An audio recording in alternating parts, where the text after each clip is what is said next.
Bom, pessoal, boa tarde. Eu quero agradecer a presença de vocês.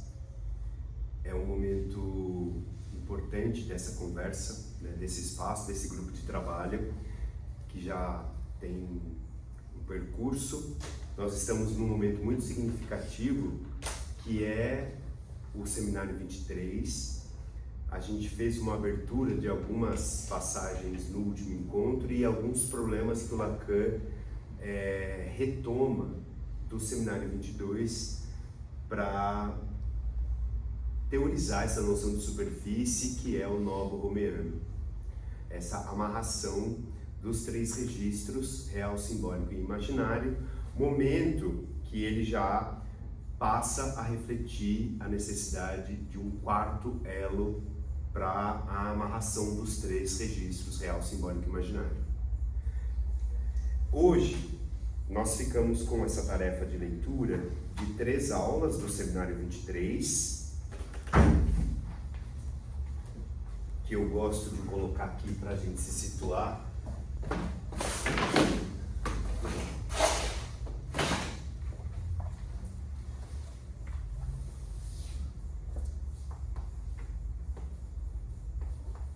Seminário 23, o sintoma com H, 3 aulas. Quer dizer, 2 aulas oficiais, que seriam leituras novas, uma que é realmente muito importante para o nosso objetivo, que é a aula chamada pelo Miller na organização do seminário como do nó como suporte do sujeito. É a aula de 16 de dezembro de 75, né?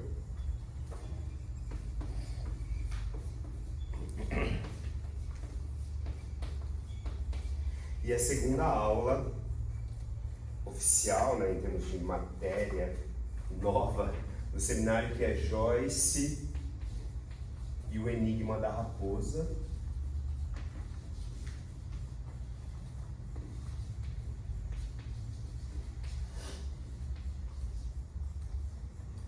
De 20 de janeiro de 1976. Ficou um pequeno resto do nosso encontro passado da aula do que faz furo no real de novembro, se eu não me engano. 9 de dezembro de 75. Eu optei por manter essa quantidade de aulas para que a gente possa discutir, porque há uma certa retomada e uma repetição de alguns pontos. Eu acho que a gente já passou o suficiente, embora não tenha elucidado todos os problemas que derivam daquilo, né, que o Lacan repete. Mas tem algumas passagens que eu queria pensar com vocês. Uma delas está associada, e que isso percorre as 2 aulas do nosso cronograma de hoje, que é a construção que o Lacan faz sobre, né, esse que ele nomeia o nó de 3.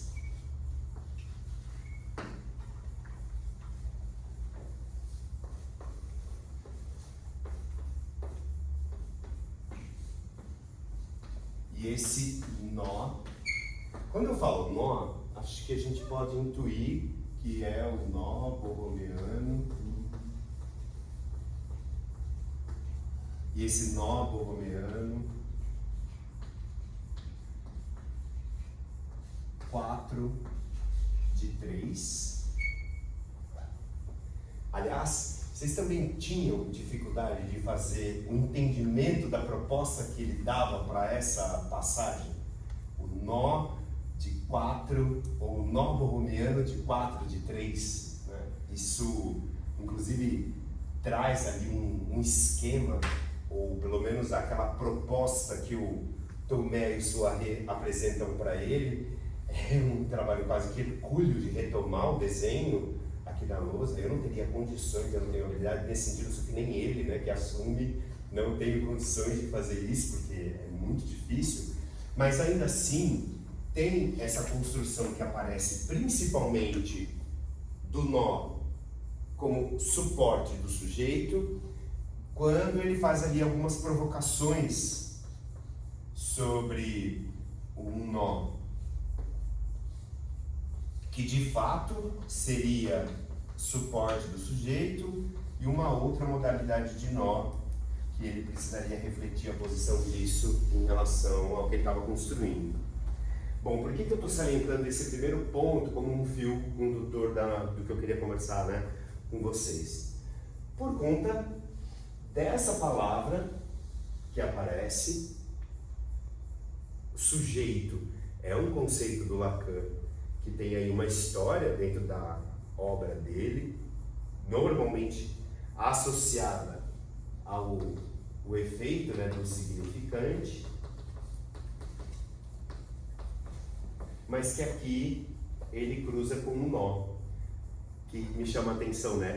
É na aula seguinte, que não está no nosso cronograma, que é, se eu não me engano, Joyce era louco, ou talvez até no finalzinho do Joyce e o Enigma da Raposa, que aparece o falacer, né?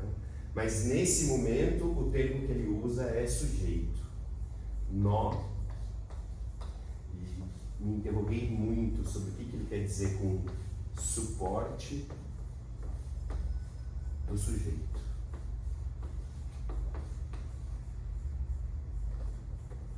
Acho que esse é um primeiro ponto que eu queria, né, trazer como um eixo aqui da nossa discussão. E o segundo ponto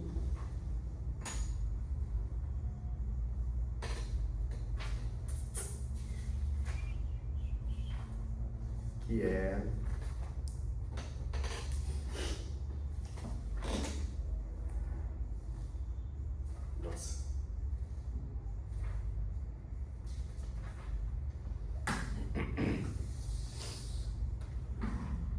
aqui eu vou fazer uma sequência similar a essa, né? Então ele apresenta, na primeira aula, Joyce. Ele apresenta uma relação muito específica com arte, a noção de escrita,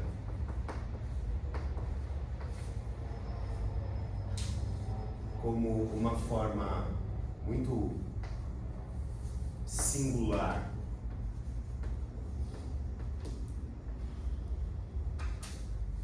de amarração, que traz o conceito de sintoma com H como sendo exatamente uma forma de propor a amarração dos 3 registros. O sintoma como o quarto elo.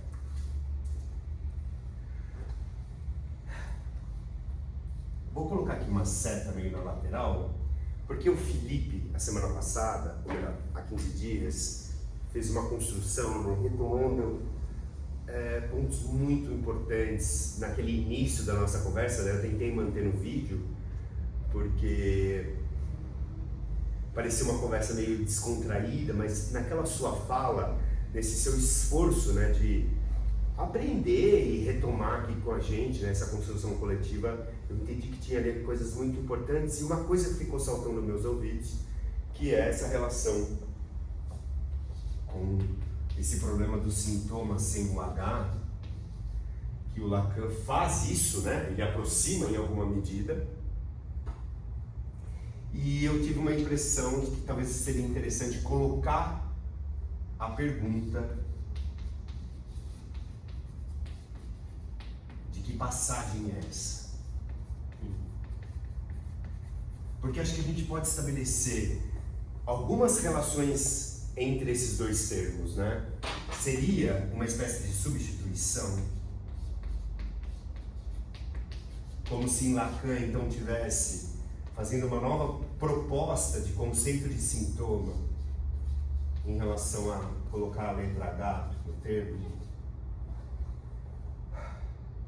Seria um complemento conceitual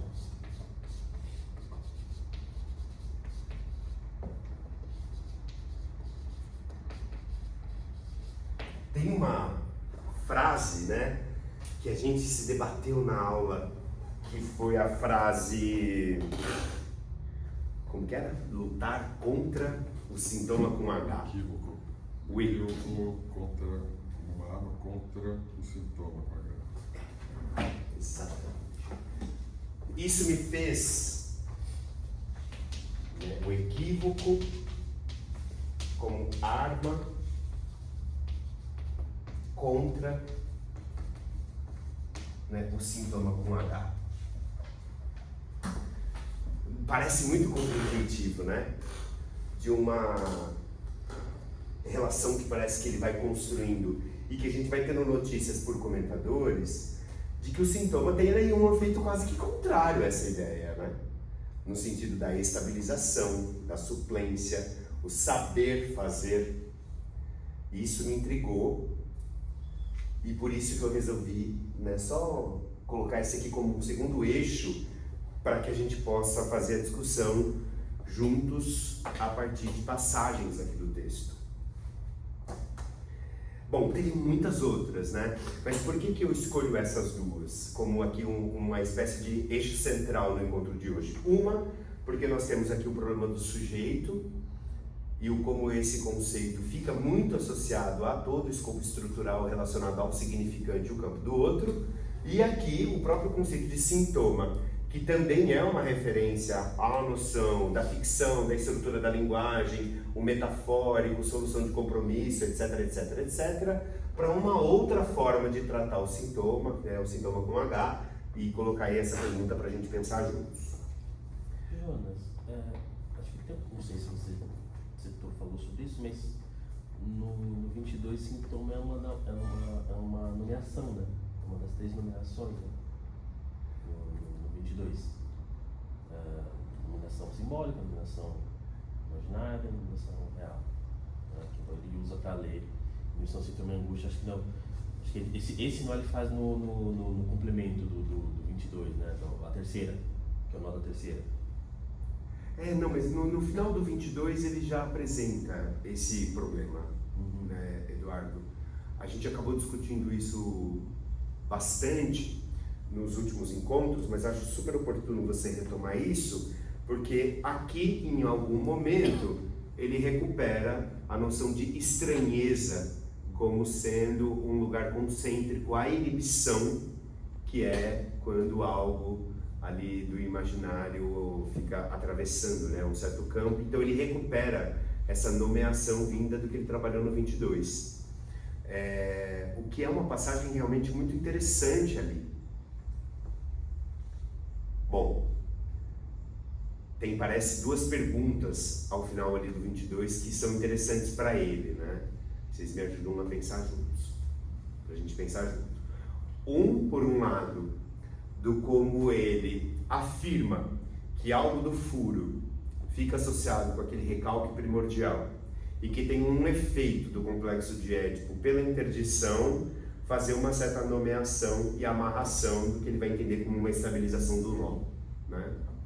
Ele, nesse momento, ele sustenta como essa tese da psicanálise é uma tese que pode ser apresentada ao nó, mas ele se interroga, né, exatamente nesse lugar que você está trazendo, do como o nome da estabilização poderia vir de um outro registro que não necessariamente esse conhecido como o registro simbólico, né? Então, o sintoma sem H, ele tem um efeito muito importante nessa razão, porque ele é um complemento clínico, vamos colocar assim, dessa lógica. essa provocação da possibilidade de outros nomes que cumpririam uma estabilização do nó vindo de outros registros, para ele passa a ser uma pergunta. Então ele explora, em termos de método, inibição, sintoma e angústia, né, para fazer essa conversa, e faz ali algumas afirmações que nos rendem boas discussões. Primeira, qual que é a diferença entre nomeação e nominação, né? E não é muito explícito de onde que ele puxa essas diferenças categóricas ali no texto, né? A gente consegue fazer construções, né? Autores discutem isso. Uma outra afirmação importante a respeito disso seria aquela inversão de nome do pai para pai do nome, e esse lugar de um certo cuspidor de nomes, como advindo do furo central, quando atravessado pelo simbólico, né? Porque é ele que faz furo no real, pela função significante, está no 22, né?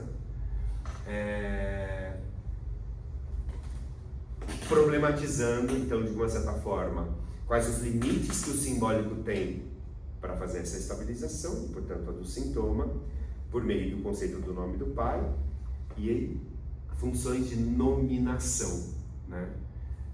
Que é exatamente aí que ele diz, tem algo do Joyce que me interessa, né? Tem algo do Joyce aí que me interessa. Então, bom, esse seria o panorama. Não sei se eu fui muito rápido nessa retomada.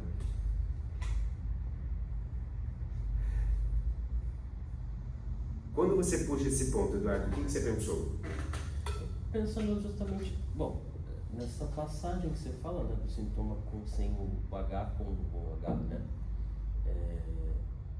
Porque no 22, a partir do nó da terceira, já existe uma função, não sei dizer se uma função nodal, né?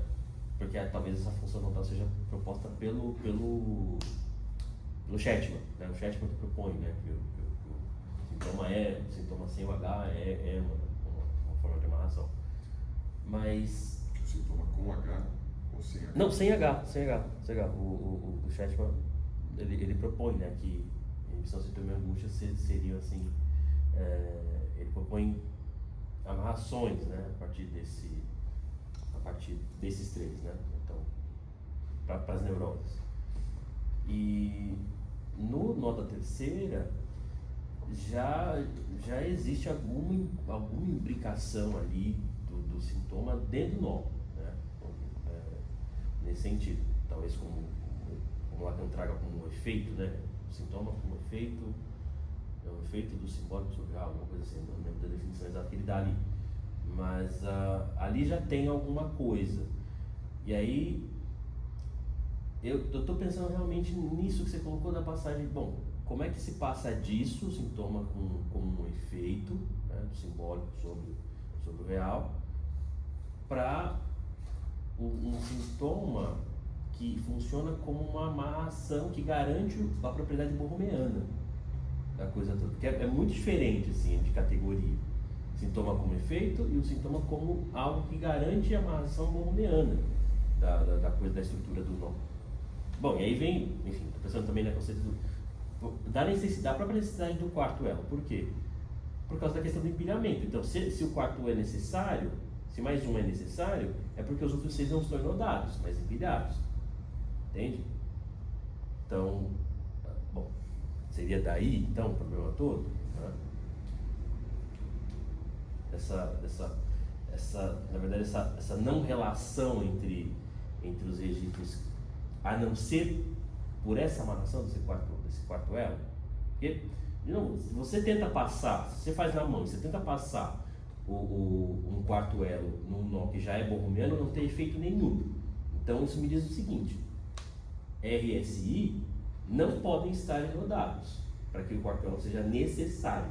E aqui, sabe, a coisa do necessário me pega muito, porque me faz lembrar da noção de necessidade, bom, sei lá, do seminário 7, mas também necessidade da lógica modal.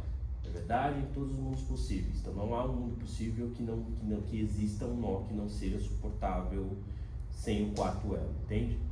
quarto elo é necessário, na medida em que RSI não estão enodados, mas apenas empilhados.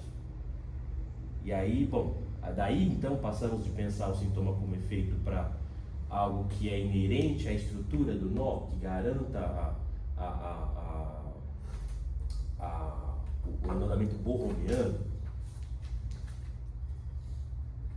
Que eu acho que que eu acho que esse é o ponto que o Lacan está procurando apresentar aqui para gente, de uma forma não muito simples, por isso que a gente tem comentadores que antecipam soluções, né? Mas acho que a forma como você está trazendo o problema para nós é uma forma que realmente está ali no final do 22 e nessas primeiras aulas do 23, né? Porque o Lacan diz, em alguma medida, nós temos notícias pela história da psicanálise que tem algo do que ficou associado à teoria do complexo do Édipo e que essa função que a amarração tem do sintoma e do nome do pai, como a gente estudou na teoria, estabiliza os 3 registros.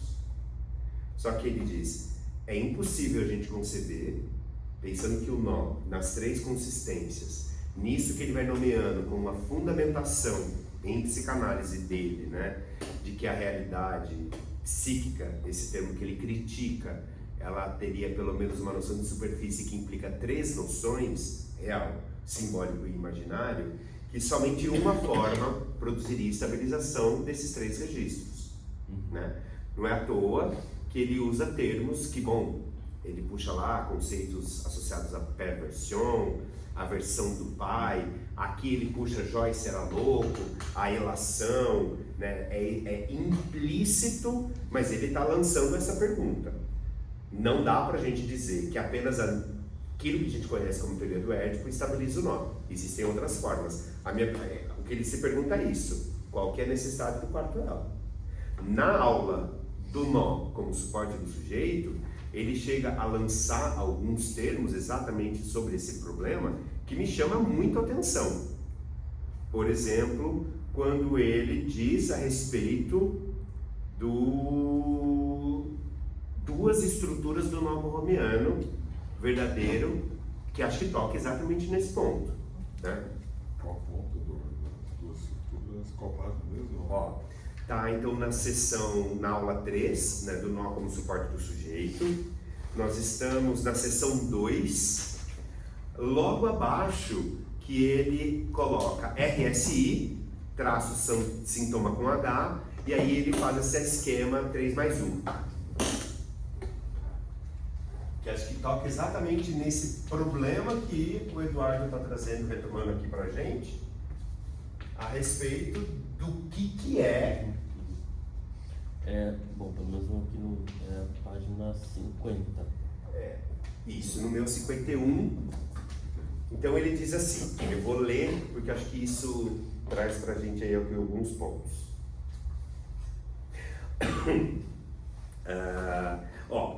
Página 50. Logo após ele falar a forma aberta do nó de 3. Ele faz ali o esquema do nó de 3 aberto. Eu vou ler esse parágrafo porque é a abertura do problema. Assim partiremos do seguinte. Nó de 3 aqui. Isso. Mas é interessante que o 3 aqui tem a ver com os 3 cruzamentos. Exatamente. Aqui é só uma cordinha. Exatamente. Um nó de 4 com 3 cruzamentos. Né? Essa discussão que em algum momento na primeira leitura ficou confuso, nó de 4 de 3 cruzamentos, né? Que é uma necessidade para formar esse triskel. Exatamente. Nó trivial, né? Que é o nó trivial. Tá. Exato. Por isso o nó de trevo que não é trivial.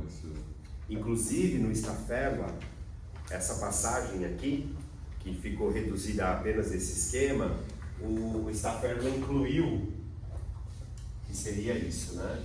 Ó, eu não vou fazer com todo o rigor sobre quem passa por baixo e quem passa por cima, porque exige, mas tem diferença, é aí que mora o que o Lacan quer discutir, né? Então o Lacan está discutindo esses 3 pontos aqui, ó, né?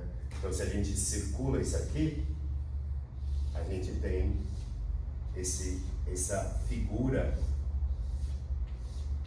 que ele está colocando aqui pra gente, tá? É que eu não fiz muito bem feito, mas só para salientar isso que o Felipe está colocando, porque senão é isso, né? a gente lê essa imagem, aí a gente fica debilitado pelo débil do imaginário e supõe que o Lacan então esteja falando que é isso, aí a pessoa recorta isso e fala: Lacan abandonou o nó de 3, agora é uma corda amarrada. É um problema isso, mas isso acontece, né? Então, assim partiremos do seguinte: é sempre em 3 suportes, que nesse caso chamaremos de subjetivos, pessoais, que um quarto vai se apoiar. Se vocês se lembrarem do modo como que introduzi esse quarto elemento em relação aos 3 elementos, cada um deles supostamente constituindo alguma coisa de pessoal, o quarto será o que enuncio este ano como o sintoma, né? E aí ele diz: não é à toa que escrevi, recuperando lá o trabalho dele de 1954, os nomes do pai, que inclusive ele brinca, né, com essa formalização do que seria o percurso de uma análise, recuperando exatamente RSI, ISR, SIR, e faz aqui o ponto. Aí ele agradece o Soaré e o Tomé, e aí vem o ponto que eu quero ler com vocês. Só que é engraçado isso, porque lá no texto de 53 ele trabalha 2 a 2. Ele trabalha 2 a 2. Mas isso aparece aqui. Ah, tá, porque aqui ele coloca os 3, mas lá ele trabalha. Isso é que eu achei engraçado, né? Ele retoma lá, só que lá ele trabalha 2 a 2, aqui ele trabalha os 3. Mas isso aparece nesse momento do texto. Tá. Porque, né, é um detalhe, mas é um detalhe que vale a pena a gente frisar e analisar qual que é a consequência disso para a teoria. Porque nesse texto ele diz que as 3 consistências precisam ter aspectos em si particulares. Uhum. E ele diz: não se trata de pensar uma em relação à outra. Portanto, não se trata de pensar o R em relação ao S, o I em relação ao R e o I em relação ao S, né? De 2 a 2. Ele faz essa passagem aqui. Qual que é a consequência disso? É uma pergunta. Diga. A consequência dele afirmar de que, inclusive, a gente só consegue pensar o nó borromiano se a gente considerar as propriedades dele como eles em relação a eles, do que em relação a um outro, né? E aí ele vai usando de artifícios, né? Ele vai pensar a ideia da cor, da orientação. A gente passa por essa passagem aqui no texto. Vocês lembram disso? Mas, bom, voltando. Teoricamente, que consequência que a gente pode extrair de um em relação ao outro e uma propriedade específica do próprio elo? A gente vai ler isso aqui juntos, né? Mas só para te apresentar que ele provavelmente se lembra que ele fez isso, né? Ele provavelmente se lembra que ele fez isso. Ele diz assim, ó: expus, página 51, a equivalência das 3 rodinhas de barbante. É notável que a dualidade do nó só aparece se nenhuma rodinha dessas rodinhas tiver sua identidade marcada. Uhum. Isso daqui me parece muito importante, né? Eu vou apagar aqui porque isso aqui depois vai voltar. Seja as cores, seja o nome, RSI. Ele não tira, né? Ele inclui. Ele inclui, né? Então, o primeiro ponto é equivalência. E isso daqui me parece muito importante quando a gente segmenta, né, a obra do Lacan em primeiro imaginário, segundo simbólico e último real. Né? Para o Lacan não há relação de valor de uma sobre a outra. Ele está trabalhando exatamente como essas 3 têm equivalência. Na sequência, ele diz sobre uma dualidade.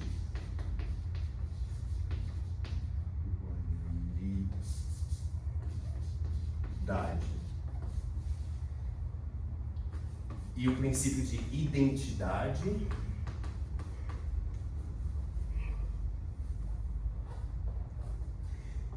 Que ele, inclusive, traz o conceito de letra, né? Então é notável que a dualidade do nó só aparece se nenhuma dessas rodinhas tiver sua identidade marcada. Marcar a identidade de cada uma como tal, seria marcá-las com a primeira letra. Assim dizer, R e S já é intitular cada uma como real, imaginário e simbólico, né? Então, princípio de identidade, a letra.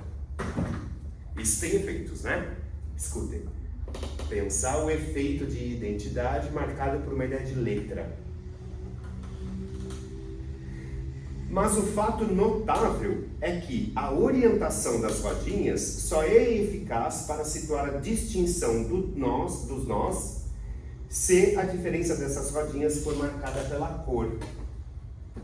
Então nós temos aqui um ponto que seria orientação.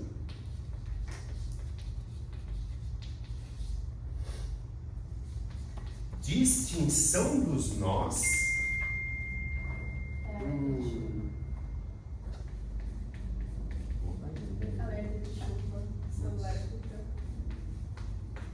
Bom, para os que não estão aqui, houve um clima tenso na sala a respeito de tempestade, como chegaremos em casa hoje. Eu fico me perguntando o que ele quis dizer com isso, mas tem a ver com uma frase na sequência, né? E ele vai dizer sobre a noção de cor. Bom, cor, porque no seminário ele precisa diferenciar os elos por cores, né?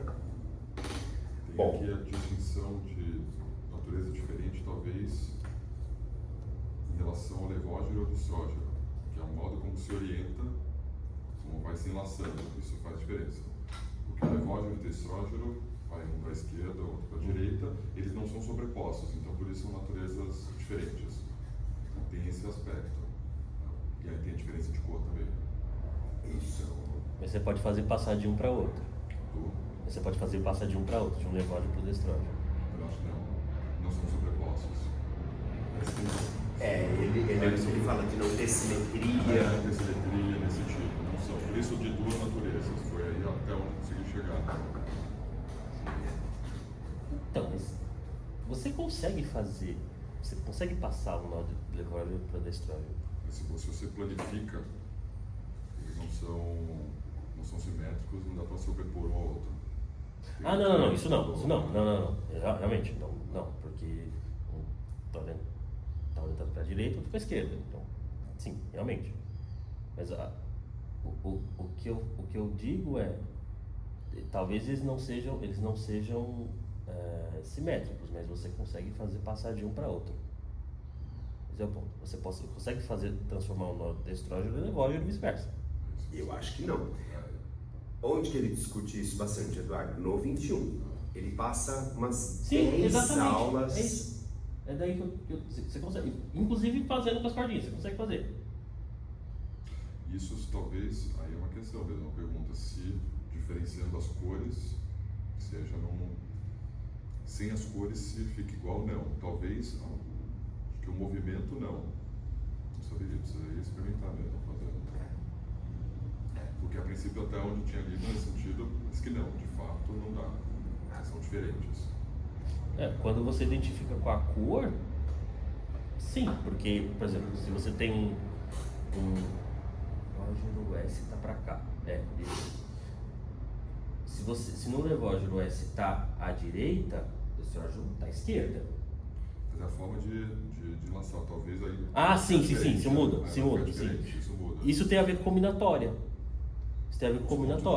Talvez. A partir da posição inicial, essa é a combinatória que você faz, dependendo de como você começa os movimentos que você faz, vai dar origem ao nó levógeno ou distrógeno. Isso tem a ver com trançamento, com orientação, que é o trançamento. Nesse sentido. Mas acho que a pergunta seria um tanto essa. A partir do momento que você começa um trançamento, no meio do trançamento, é possível mudar de um lado para outro? Não, porque você faz um lapso. Pois é aí que mora o ponto que ele diz de a orientação não ser reversível. Sim. É porque você vai ter um problema. Né? Você tem um problema que seria, se por porventura algo do simbólico passa por debaixo do imaginário e não passa por cima do real, e aí você então pode voltar esse nó e fazer de novo? Não, você produz um lapso. Você produz um lapso. Não sei se o lapso seria uma correção. Não, ela troca. O quarto elo seria a correção do lapso.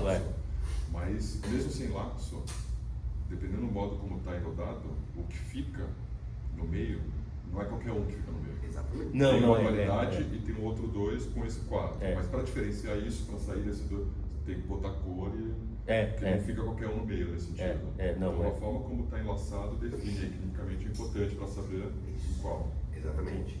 Por isso que é importante considerar todo aquele movimento que ele faz no 21, de que você não consegue simplesmente reorientar, porque senão a gente tem um problema a respeito dessa questão. Parece de fato um momento realmente crucial esse, assim, essa parte, porque parece que ele está começando a organizar por onde vai caminhar. A partir de todas as experiências, parece que algo vai ficar um pouco mais... acho que vai seguir um projeto um pouco mais estável de pesquisa, assim, acho que depois de todas as experimentações que ele fez. Porque de fato, assim, estava pensando um pouco no começo de hoje, né, dessa diferença do sujeito-suporte. O sujeito-suporte a gente pode ler que tem até na raiz da palavra hipoqueima, como suporte, não como efeito. Então ele sendo suporte e não como efeito, isso de alguma forma coloca em questão o procedimento da identificação clínica, a exclusividade por uma determinação simbólica. A posição do sujeito em relação à falta, a linguagem, a inscrição, isso tudo depende de uma operação simbólica, né? Pensando na metáfora paterna, e vai determinando uma certa orientação clínica, que está dentro do nó. No entanto, acho que quando ele vai falando aqui, me chamou muita atenção, pessoal, mentalidade, subjetivo, pessoa. Aí eu acho que o Joyce é louco, que vai vir depois, é um pouco bom. Ele não teve uma crise psicótica, no entanto, tem algo de uma foraclusão no nome do pai, nesse lugar simbólico, enfim. Então, que tipo de suporte? Isso. E acho que aí nesse sentido, né, o quarto elo seria uma forma de o nome do pai não sendo exclusivo do simbólico, a nominação tem essa função de nome do pai, aí dá para nominar e estabilizar, por isso mentalidade, a pessoa, o indivíduo, o falacer pelo nó, mas isso não garante propriamente uma inscrição simbólica, etc., pensando nas categorias anteriores de estrutura clínica. Eu acho que complementa ou suplementa ou faz avançar nesse sentido. Então, você diria que tem uma mudança na nosologia, então? Acho que tem nesse sentido, porque o nome do pai incide como nominação no real, já que não é real, a nominação no real, né? Pelo imaginário, que é da inibição, pelo real, angústia, pensando no nó. E acho que aí que está, que é um pouco a gente foi discutindo, que isso é o nome do pai, mas a função do quarto elo, o nó tem essa função de fugiu a palavra, mas tem a nominação e tem essa função, né, do paterno, que seria de alguma forma a estabilidade própria do nó. Então tem a nominação real e tem a forma de anotamento. Estou tentando recuperar como ele fala no RSI, essa diferença do... Eu vou tentar lembrar. Bom, o que se marca assim pela cor não é a diferença de um em relação à outra, mas sua diferença. Então, nós temos aqui identidade, letra, e aqui cor, diferença.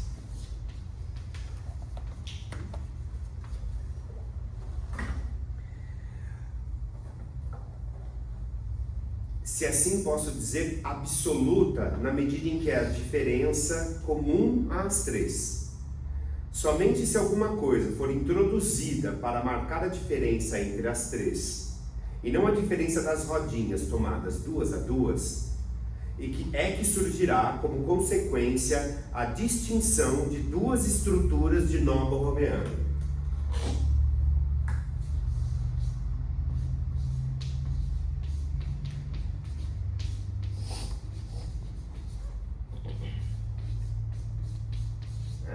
Voltamos para esse ponto aqui. Bom, qual desses dois nós é o verdadeiro no que concerne à maneira pela qual se enodam o imaginário, o simbólico e o real, quanto ao que é suporte do sujeito? É uma pergunta que ele está fazendo. A pergunta merece ser colocada. Reportem-se às minhas precedentes alusões à dualidade do nó borromeano para apreciá-la, pois hoje só vou evocá-la rapidamente. Onde que ele fala isso? Onde que ele trabalhou duas estruturas de nó, e inclusive que uma delas é suporte do sujeito? É o que ele está dizendo aqui, não sou eu. Porque na sequência ele já passa e ele desdobra isso. Então ele está falando que existem duas estruturas de nó, é isso? É isso mesmo que eu estou entendendo? Aparentemente é, né?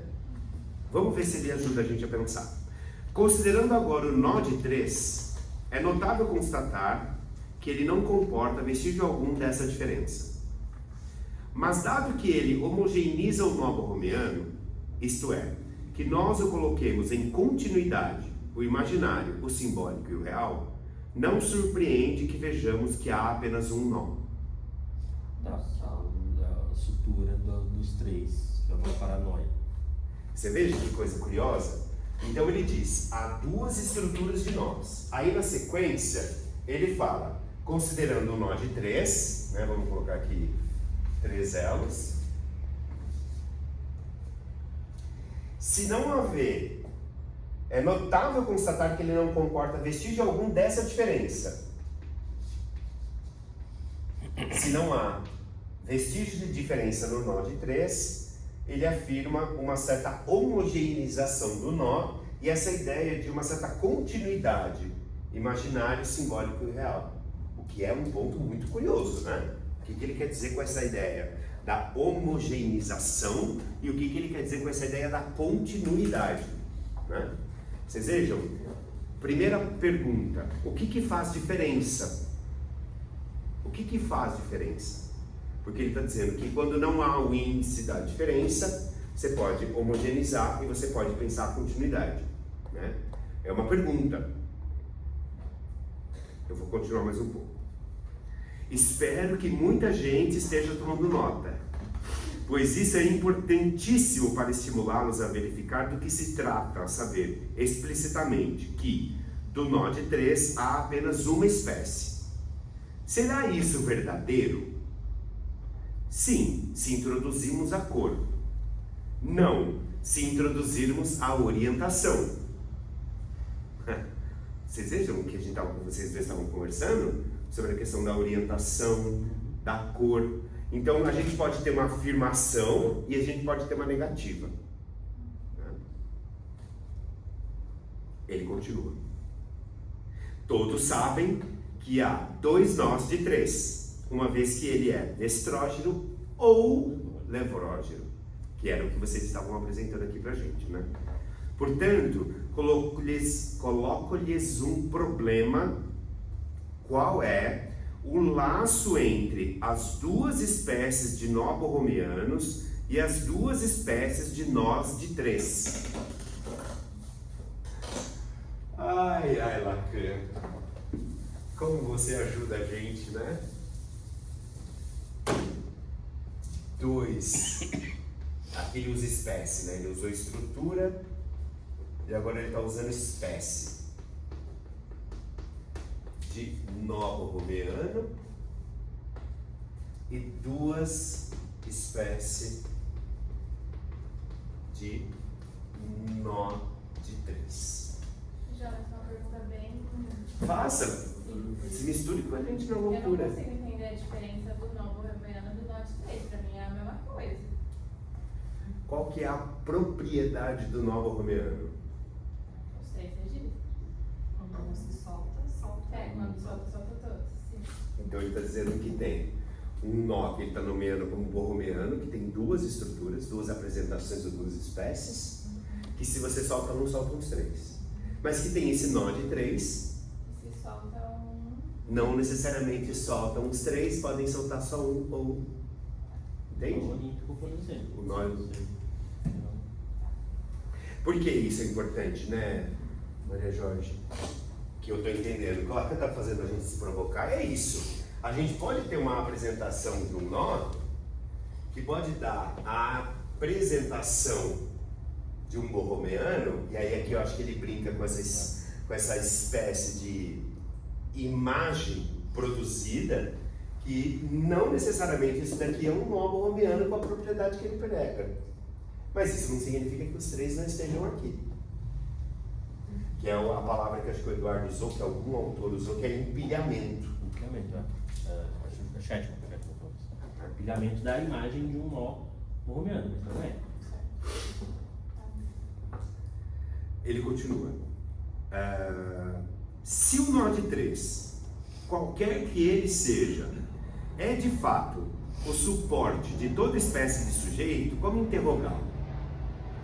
O que também aqui chama atenção, né? Ele está colocando que tem algo do nó de 3 como suporte do sujeito. Gente, é isso. A gente está aqui nesse momento, nesse grupo há quase 2 anos, não, 1 ano e meio, né? A gente está fazendo essa proposta meio hercúlea e maluca de ir lendo e acompanhando as aulas, porque está longe de ser simples, né? Ou como que o Lacan trata a coisa. Ele continua. Como interrogá-lo de modo que se trate efetivamente de um sujeito? Então ele está falando suporte de sujeito e se interrogando o que é sujeito. Né? Lembrando que o Felipe colocou aqui pessoa, pessoal, indivíduo, né? Acho que tem algumas subjetivo. Ele continua. Houve uma época, antes de eu enveredar pela análise, em que eu avançava por um caminho determinado, o da minha tese da psicose paranoica em suas relações, eu diria, com a personalidade. Se por muito tempo resisti que ela fosse novamente publicada, foi simplesmente porque a psicose paranoica e a personalidade não têm como tais relação, pois pela simples razão de que são a mesma coisa. Pois é, né? Tudo bem, ele está falando isso em 1975, só que essa relação entre o conceito de personalidade e paranoia aparece muitas vezes na obra dele. Não é nenhuma novidade isso daqui, né? A ideia do conhecimento paranoico, a gente acho que discutiu isso lá no começo, quando a gente lia o 19, o 20, isso aparecia, né? Ele está retomando isso aqui agora. Na medida em que um sujeito... Ai, gente... Será que vamos cair na metafísica?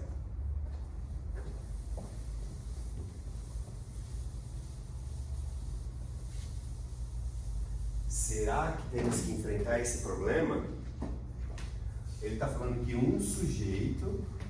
Ele está usando no termo subversão do sujeito e a dialética do desejo. Ele está falando sujeito no sentido de sujeito linguístico. Ele está falando que sujeito? Na medida em que um sujeito enoda a 3, o imaginário, o simbólico e o real, ele é suportado apenas pela continuidade deles.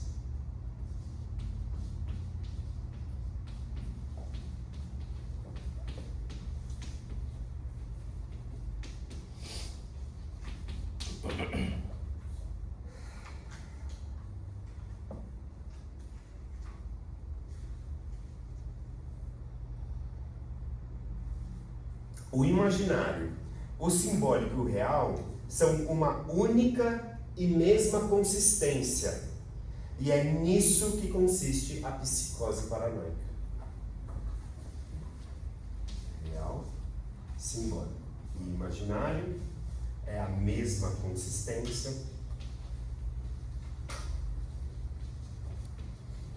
E ele usa o termo psicose paranoica. Então, gente, vamos fazer aqui uma pausa. Porque, não pausa no sentido do tempo parar e a gente tomar um café. Mas só para a gente fazer aqui uma reflexão juntos. É muito curioso, né? Porque ele está falando daqui, na página anterior, da noção da equivalência, né? Isso é um termo que ele usa muitas vezes. Mas ele está falando então que tem aí, de alguma forma, dois princípios associados à noção de dualidade, identidade e a letra, marcando uma certa diferença, e uma orientação e distinção dos nós pela cor, marcando, né, o conceito de diferença. Então você veja, tem alguma coisa, identidade, diferença, e aqui desse outro lado, dele falar de um certo enodamento, de continuidade, mesma consistência, que ele nomeia como psicose paranoica. Ele não usa qualquer termo, né? Diga, Felipe. Ele vai associar a paranoia com um nó de trevo. Exatamente. Espacializando esse esquema nó de trevo, que é o único que tem essa propriedade de ter uma só consistência. Os três. E se penetra. Tem uma penetração que não dá para se desfazer. Mas eu acho que talvez, assim, que eu vou estudando aqui, de alguma forma ele está usando o nó de 3 a um tipo ideal. É um tipo ideal, assim. É bom para visualizar, é bom saber que sim, existe, mas não funciona como sujeito. Todo mundo, para ter sujeito, precisa ter alguma descontinuidade, um lápis. Sim. E aí a questão é justamente o quarto nó para ver a resposta diante desses lapsos. Mas aí a resposta borromiana ou não borromiana? Eu acho que em alguma medida me parece que de fato ele vai colocando a reciclo assim, um tipo ideal, mas por si só não vai dar para diferenciar, qualquer um fica no meio. E isso, que sujeito que é esse? Seria um sujeito que. Sujeito normal. O que seria?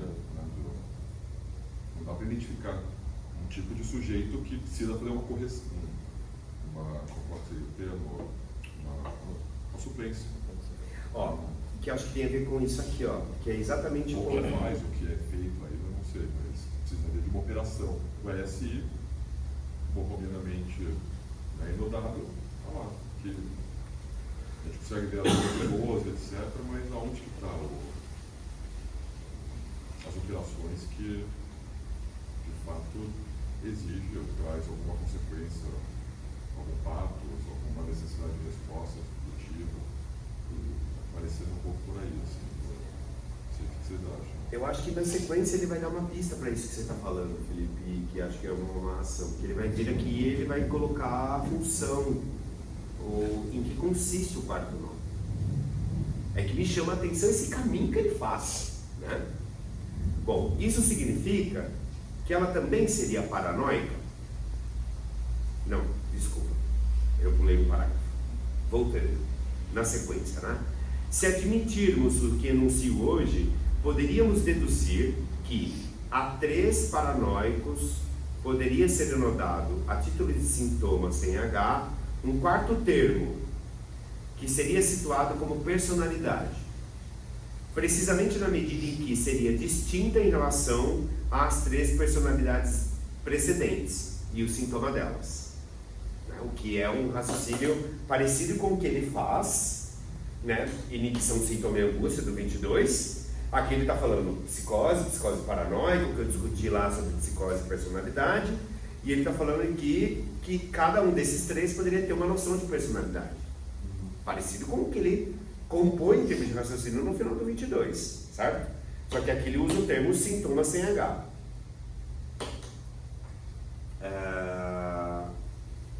Isso significa que ela também seria paranoica? O que seria paranoica? Personalidade, né? Nada indica isso no caso, mas que provável, certo? Em que é por um número indefinido de nós, de 3, que uma cadeia borromeana pode ser constituída. Né? O que é um outro ponto aqui também, né? Então, isso significa que nós de 3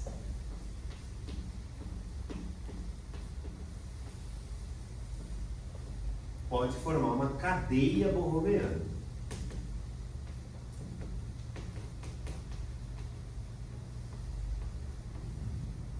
Ok?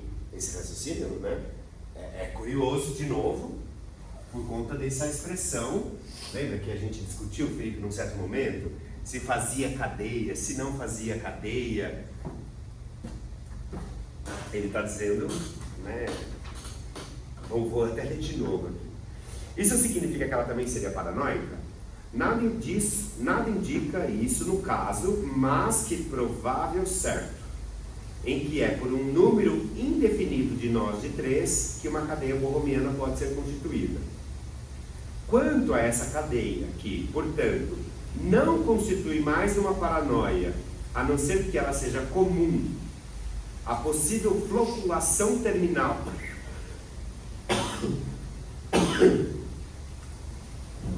até me engasguei. É porque o raciocínio dele aqui é muito bom, mas é muito difícil de entender. Então ele está falando, nós de 3 faz cadeia borromiana. E aí ele se pergunta, isso seria paranoico?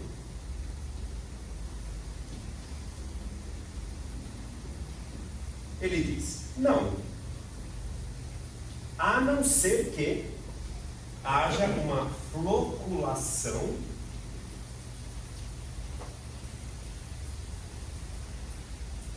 uma possível floculação terminal de 4 termos nessa trança, que é a trança subjetiva, nos dá a possibilidade de supor que, na totalidade da textura, haja alguns pontos eleitos que se revelam como o fim do nó de 4.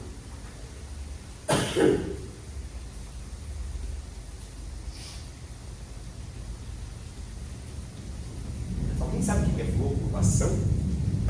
Nem ideia. Hã? Alguém? Vocês que são rápidos, o celular está gravando, dá uma procurada. Eu fiz aqui uma pesquisa breve, mas só para confirmar. Não, vamos no Wikipedia. Você pesquisou? Pesquisas são partículas sólidas desestabilizadas que vão se aglutinando e formando algo maior. Assim, a pesquisa mais rápida e simples.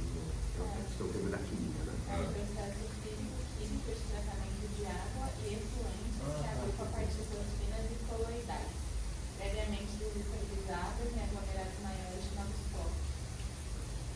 Que imagem interessante, né, que ele faz aqui pra gente. Então ele está falando que existe a possibilidade de nós de 3 fazer cadeia. Ele se interroga se isso é paranoico. Ele diz que não, a não ser que haja essa floculação terminal de 4 termos nessa trança, que é a trança subjetiva, nos dá a possibilidade de supor que na totalidade da textura haja alguns pontos eleitos que se revelam como o fim do nó de 4.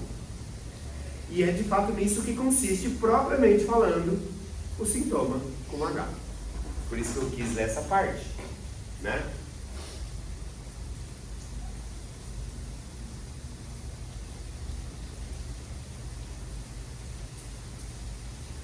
Ou seja, provocação.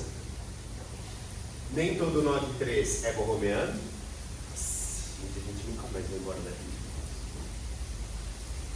Nem todo nó de 3 é borromeano. Nó de 3 pode fazer cadeia borromeana.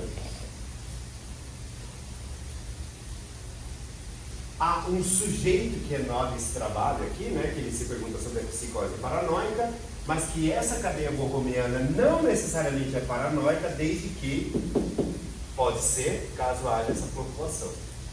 É esse o raciocínio. Mas o ponto é, o sintoma entra aí. É de fato nisso que consiste propriamente falando o sintoma. Trata-se do sintoma não na medida em que ele é personalidade, mas na medida em que, em relação aos outros 3, se especifica por ser sintoma e neurótico. Dessa forma, temos um panorama do que é da ordem do inconsciente. Complica, né? Por que ele é desse jeito? Então, ele traz todo um termo muito carregado pela teoria estrutural, né? O Felipe já colocou aqui pelas estruturas clínicas. Puxa paranoico, aproxima sintoma e depois diz sintoma e neurótico.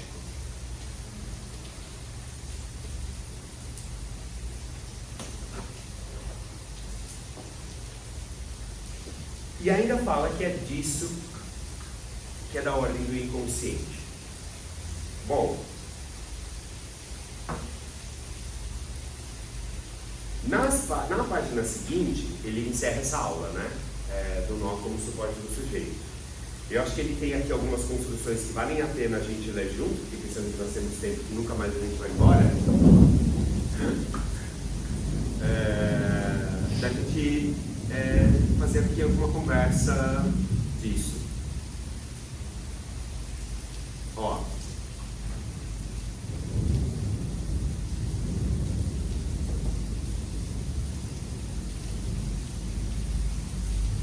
Eu acho que é daqui que vem muitas construções de comentadores, dessas frases seguintes. Lacan diz assim: no esquema precedente de 4 nós de 13 enodados bohemianamente, vocês veem que há uma resposta particular do vermelho ao cinza claro. Do mesmo modo, há uma resposta particular do rosa ao preto.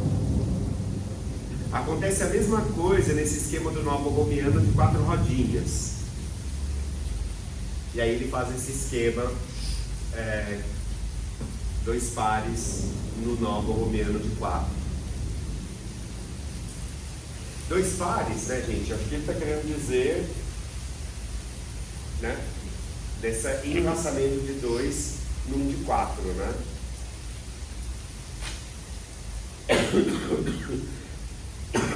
A cor, para retomar o termo do qual me servi há pouco, permite distinguir nesse conjunto de 4 2 vermelhos, cada um pareado com uma cor.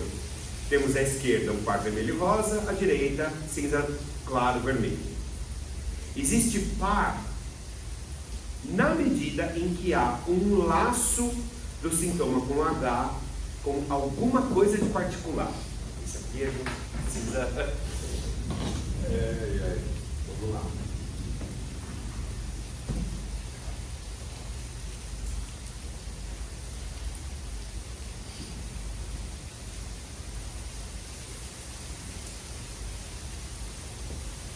Essa ideia do par, ela é uma ideia na cara, né? No que a gente tem visto nos últimos seminários, né? O par, a ideia de fazer 2.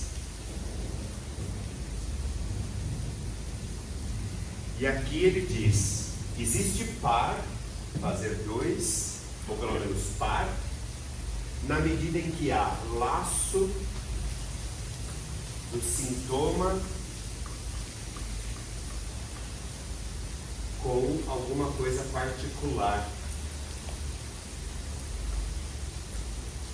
É um pouco daquela dimensão que ele já havia colocado em páginas anteriores, né? Uma ideia subjetiva, pessoal.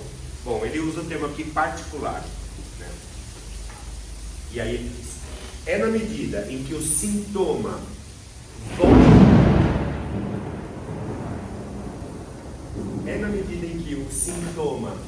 volta a se ligar ao inconsciente.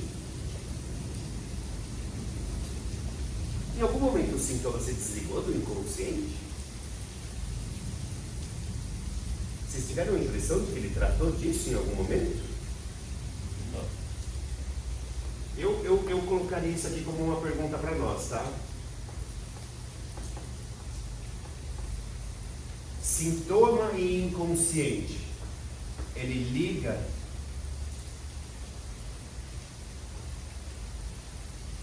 e ele se desliga, o que ele quer dizer com esse se liga? É na medida em que o sintoma volta a se ligar ao inconsciente e o imaginário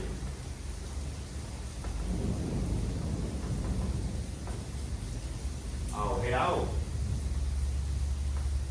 que lidamos com alguma coisa da qual surge o sintoma. Só um detalhe aqui, essa configuração que ele traz aqui, dá uma configuração em que S, I ou R ou RI. Dá essa configuração. Esse nó que ele está escrevendo aqui dá essa configuração. S, RI ou S e R. Então, simbólico e inconsciente seriam a mesma coisa. Problema, né? Estaria ali entre o simbólico e o imaginário, mas é um tipo, agora parece que ele está descrevendo um tipo de Amarração. Ele está chamando de sintoma como um tipo de amarração. Aí, talvez tenha uma diferença, sintoma de 4. Isso. Você veja o safado que ele está fazendo? Só voltando no ponto, o que vocês entenderam como 3 paranoicos? Dos 3 registros. Os três, cada um deles. 3 paranoicos, os 3. Dos 3 elos. Cada uma continuidade, Eu achei essa passagem muito interessante, né? Porque ela é muito análoga ao que ele faz no final do 22, usando a emissão sintoma e angústia, né? Mas vocês vejam, né? Acho que agora com a fala do Felipe e do Eduardo, a gente consegue supor o que ele esteja falando, né? Que tem algo que o sintoma faz, que de fato ele produz ali uma espécie, né, de costura entre esses 3 elementos, que no caso inconsciente aparece talvez ali como de uma certa forma associado ao simbólico, né?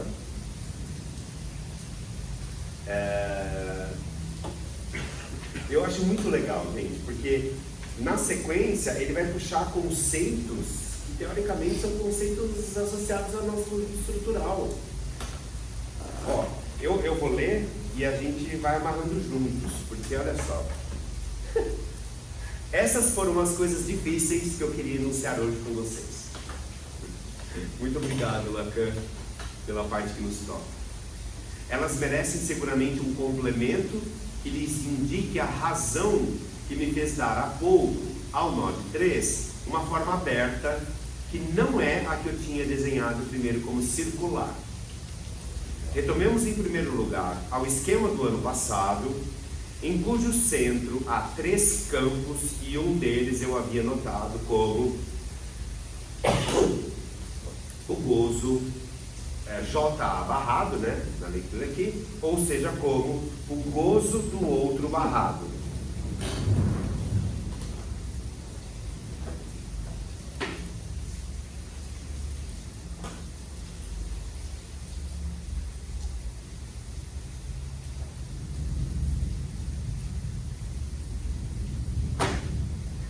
Bom, agora eu vou tentar ser um pouquinho mais fidedigno ao que ele faz aqui enquanto.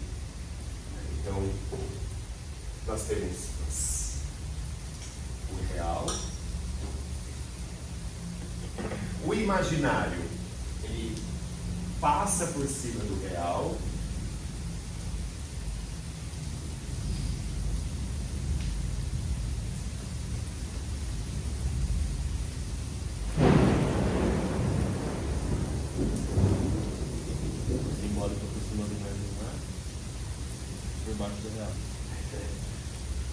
O simbólico ele passa por debaixo do real, por cima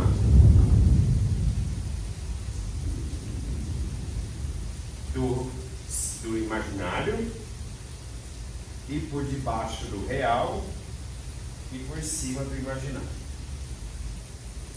Ó, eu vou fazer mais grosso assim, quando dá a ideia de passar por cima, tá?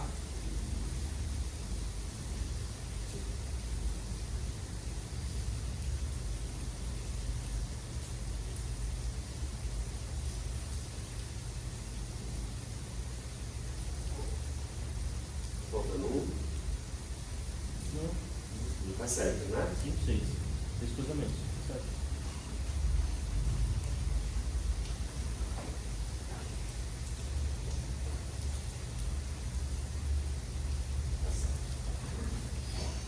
Bom, então, real, imaginário, simbólico, ele está dizendo que aqui,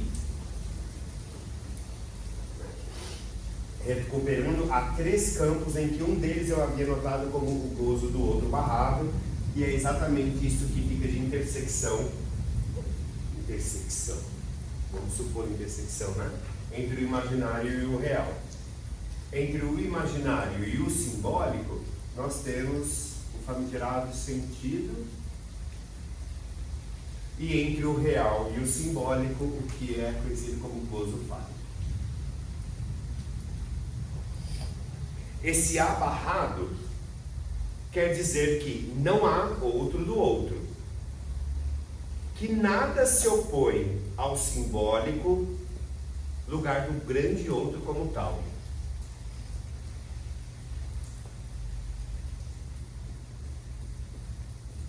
Não há outro do outro. E a consequência disso é que diante do simbólico ou grande outro, nada se opõe. Gente, eu estou lendo Lacan, tá? Não briguem comigo. Por conseguinte também, tampouco há gozo do grande outro. Consequência disso, não há gozo do grande outro. Gente, isso aqui me parece retomar 2 concepções bem importantes, né, da obra dele, né? Não há outro do outro, já tinha visto muitas vezes ele dizer isso. Não há metalinguagem, por exemplo. Uma consequência, nada se opõe ao simbólico, outra consequência, não há gozo do outro.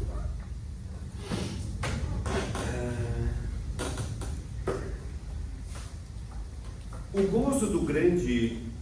gozo do outro não é possível pela simples razão de que não existe. Logo daí resulta que restam apenas os outros 2 termos.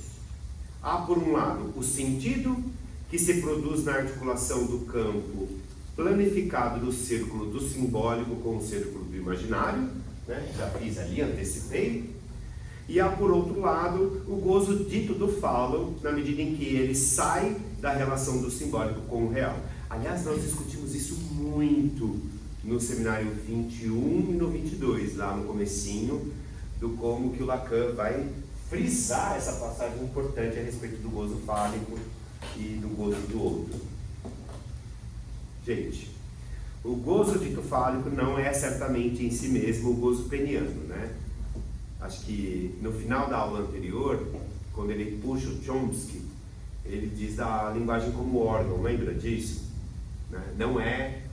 Eu discordo, não tem como a gente pensar a linguagem como órgão, ele vai recuperar inclusive essa dimensão da metalinguagem, etc. E aqui ele volta a isso, mas de uma outra forma, né?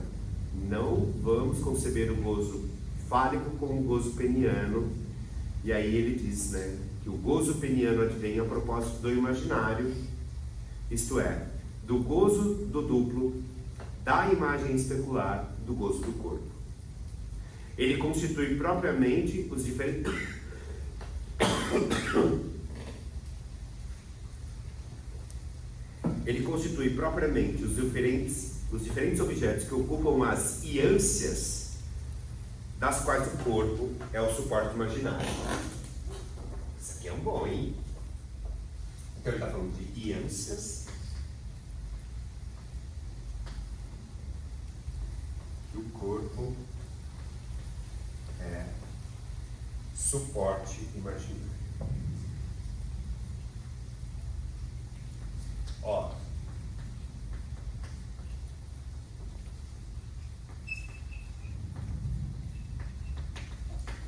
do nó como suporte do sujeito, né? E agora, o corpo como suporte imaginário. Acho que vale a pena frisar essas duas palavras, né? A mesma palavra usada em diferentes contextos, né? E eu não acho que isso seja pouca coisa. Corpo e ânsia, imaginário, suporte, no momento que ele estava discutindo esse enlaçamento do sintoma com H, e que em aulas seguintes a gente vai ler e ver do como tem algo do corpo no Joyce. Lembra? Da casca que cai? Não é pouca coisa essa breve alusão aqui que ele está fazendo sobre corpo. Enfim, isso já tinha aparecido no seminário anterior, não? Bom, o gozo fálico, em contrapartida, situa-se na conjunção do simbólico com o real. Isso na medida em que, no sujeito, olha quem apareceu.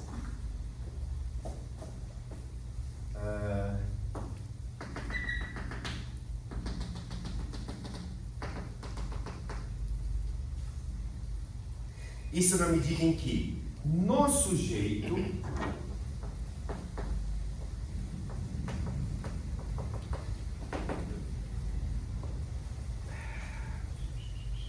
que se sustenta no fala-ser,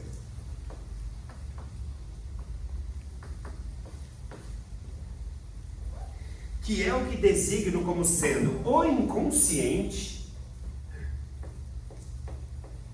Calma, gente, o que é o inconsciente? É isso mesmo que eu estou entendendo? É isso, essa construção do gozo fálico que no sujeito sustenta no fala-ser o inconsciente. É isso mesmo o raciocínio que ele está colocando para a gente? Aí se sustenta no fala-ser. Que se sustenta no fala-ser, que é o que designo como sendo inconsciente, há a capacidade de conjugar a fala e o que concerne a um certo gozo. Bom, parece que nós temos aqui uma conjugação de dois elementos teóricos muito importantes, né?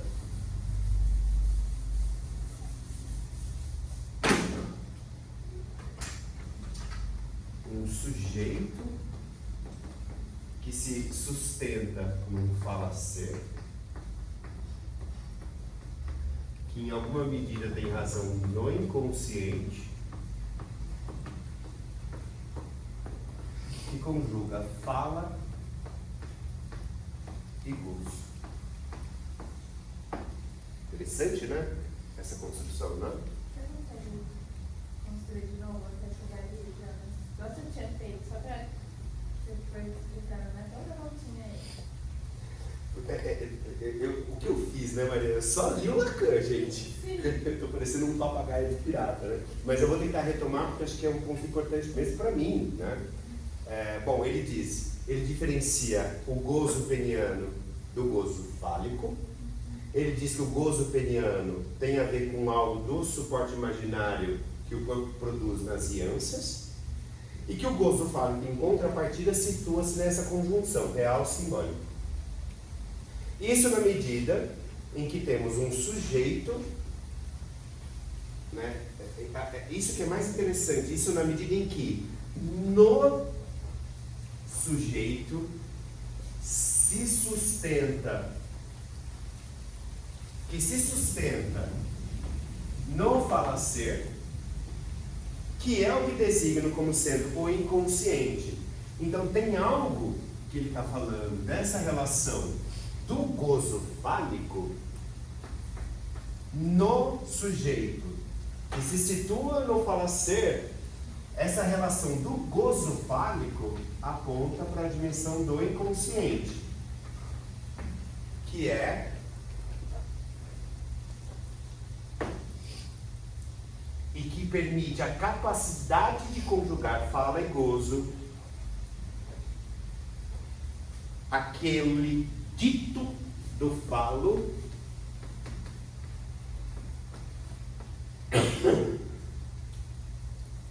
experimentado como parasitário, né? Isso aqui é uma expressão que ele já havia usado algumas vezes, né? Do falo como parasitário, isso está em aulas anteriores e no 22, devido a essa própria fala, devido ao falacer.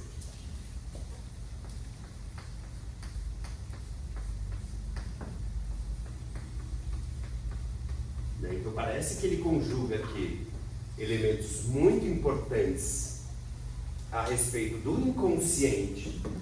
Acho que o Felipe deixou isso bem claro hoje, né? De como que se supunha que o inconsciente seria essencialmente simbólico, mas que ele está aproximando e que tem algo do inconsciente que toca real simbólico. Isso fica bem claro com essa apresentação, nessa passagem, né? O inconsciente não é simplesmente um suporte simbólico.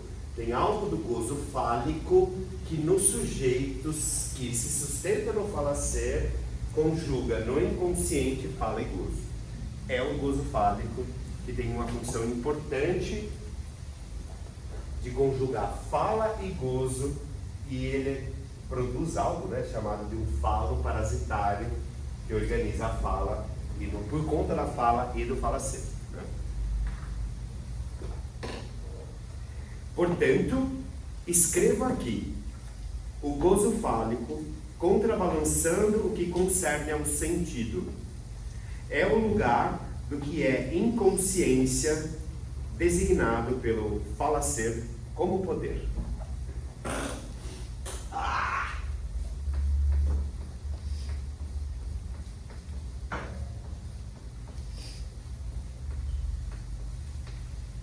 Bom, e ele termina a aula.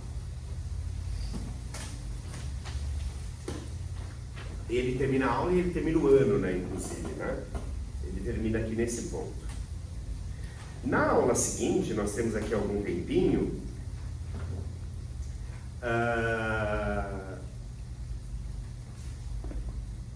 que é exatamente o enigma da raposa. Gente, vocês estão vivos? Está todo mundo aqui comigo? Eu estou rodando um pouco nessa última fala dele, porque tem algumas combinações possíveis de ler esse negócio. Né? Enfim, a primeira delas, né? Que o gozo fálico, estando na conjunção do simbólico com o real, isso acontece na medida em que, ou seja, né, o que, né? Isso na medida em que, se você ignorar essa parte que ele segue e juntar com a outra, fica isso na medida em que há a capacidade de conjugar a fala e o que concerne um certo gozo daquele dito falo experimentado como parasitário devido a essa própria fala, devido ao falacer. Então, essa parte do meio aqui que ele fala, o sujeito que se sustenta no falacer, são as condições para que isso aconteça. Né? Então, para que o gozo fálico se esteja na conjuntura entre o simbólico e o real, isso acontece na medida em que um sujeito que se sustenta no falacer, então o falacer sustenta o sujeito. O falacer sustenta o sujeito. Tá. Ou o sujeito se sustenta no falacer. Tá. Não, também não é reversível, tem implicações, né? Exato. Uma coisa ou outra. Exatamente. Tá. Que é o que designo como sendo o inconsciente. O que é o inconsciente? Um sujeito se sustenta no falacer? Ou é a dimensão do gozo fálico que é produto do sujeito tá. que se apoia no falacer.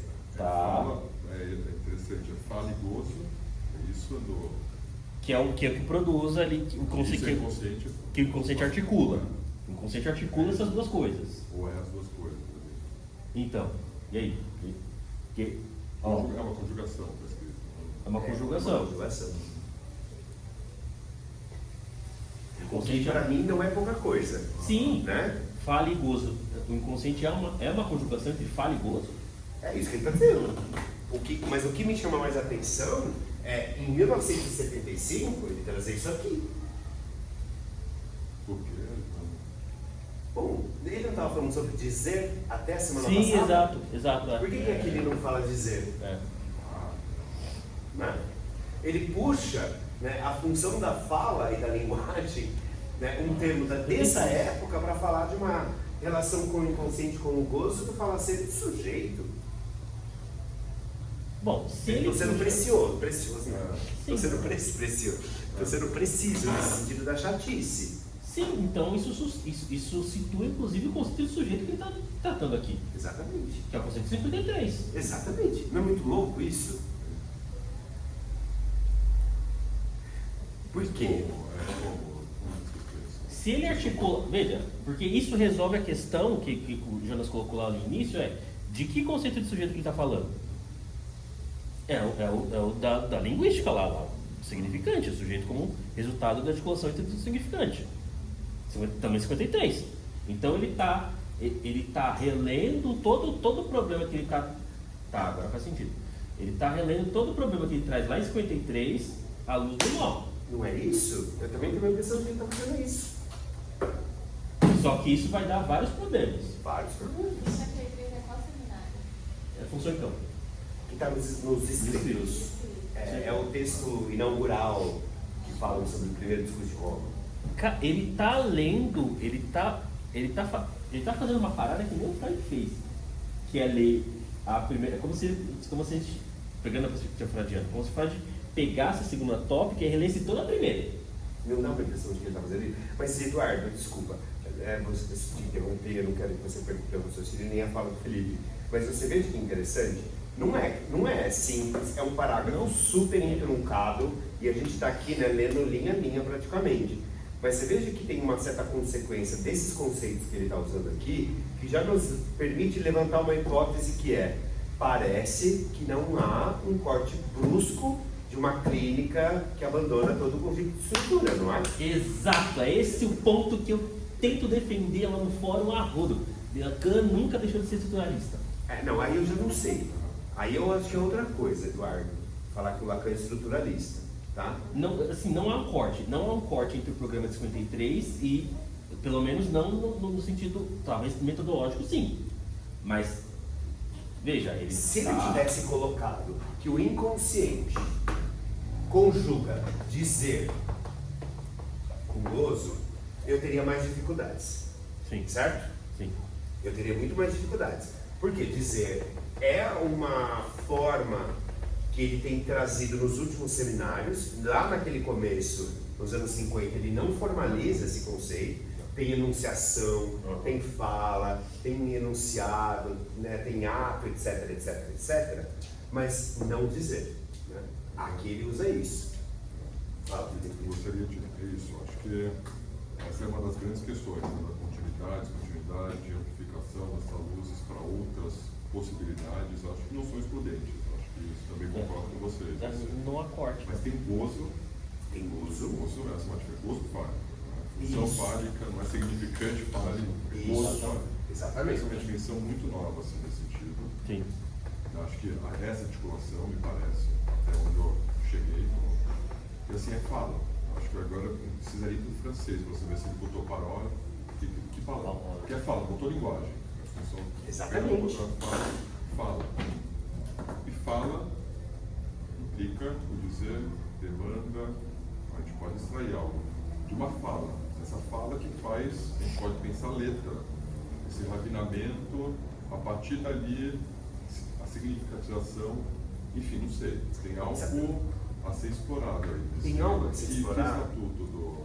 Que estatuto dessa fala? Dessa fala, perfeito. Por que isso é importante pra gente?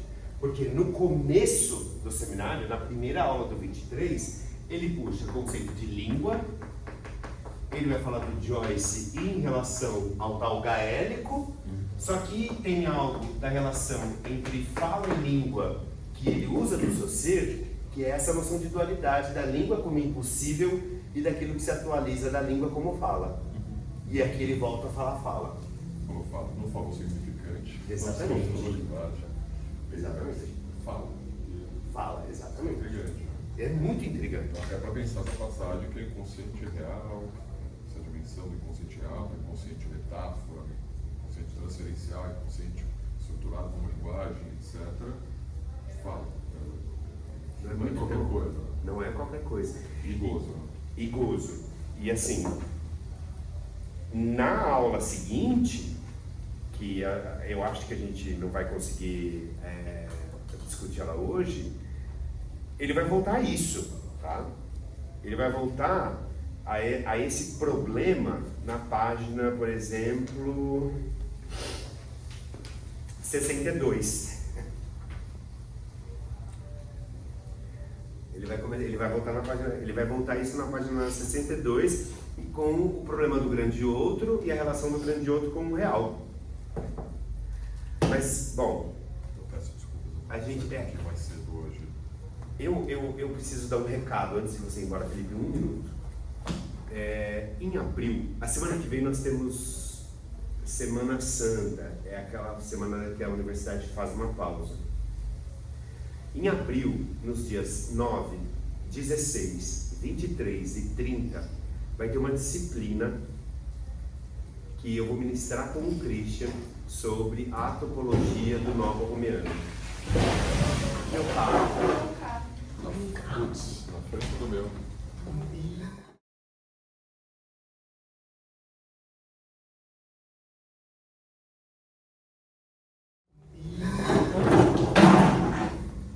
Seu carro estava ali?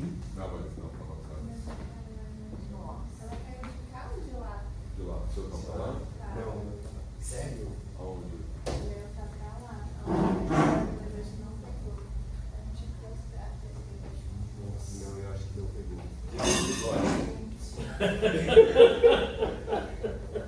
Queridos amigos, para quem não vem no nosso presencial, vocês perdem a oportunidade da queda. A queda do significante árvore. Gente, não pegou não, é possível. Não pegou. Eu acho que não pegou, não. Nossa, na minha rua caiu uma árvore, o carro do meu sogro estava lá na frente. A árvore abraçou, não teve um trilho, não conseguia sair. Impressionante. Eu acho que aconteceu com o semelhante aqui, gente. Eu consigo ver o meu lá, ó, tá vendo? Ele tá atrás. Bom, vamos ver de Ó, perto. só então para a gente ver os estragos, em abril nós teremos essa disciplina 9, 16, 23 e 30 sobre os nós, eu e o Christian. Aqui, essa mesma sala. Dia Então, 9, 16, 23 e 30. Então nós não teremos um grupo de trabalho, mas trabalharemos com o nosso amigo Christian, esse momento das perguntas. É mesmo horário? Mesmo horário. Gente, muito obrigado, foi muito bom. Seja bem-vindo, Eduardo. Obrigado. A gente está aqui descabelando. Eu também estou muito. Jerusa vem da praia para poder trabalhar com a gente, enfrentando os temporais. Maria Jorge quase perde o carro. Você falou que caiu a árvore, mas eu fiquei pensando no furo do meio aí, né? Furo do meio. Furo do meio. Ninguém falou dele ali, né? Do furo que tá ali. É, a gente vai enfiar o objeto lá, né? É, O que então. ele enfia ali é. É o que cai. Mas é uma grande questão, porque esse furo é central só nessa. É, nessa o furo forma de falso. fazer o nó. Ele é um É só furo nessa falso. forma de nó, dá pra fazer de outras e não dá pra saber onde está o ar. Não, Né? não. Exatamente. E é um furo falso. Falso, Isso é um furo falso. Falso? Como assim falso? É, a gente ficaria aqui, né, João? Falso, falso, furo falso, furo verdadeiro. Ah, não, não seria o furo verdadeiro do gozo do outro? Esse furo só existe pela intersecção dos três. Ah, Entendeu? Esses aqui também. Isso não é um furo verdadeiro. vamos voltar a isso. A gente volta ao conceito de furo. Bom, terminamos aqui. Tchau, Obrigada, tchau, gente. Jonas. Gente, boa semana para vocês. Cuidado Põe lá no grupo com. certinho as datas. Tchau, tchau. por Vou favor. colocar. Cuidado com. Vou lá, eu vou. Depois, qualquer coisa, você me chama lá no zap. A vista aqui. Ah, obrigado.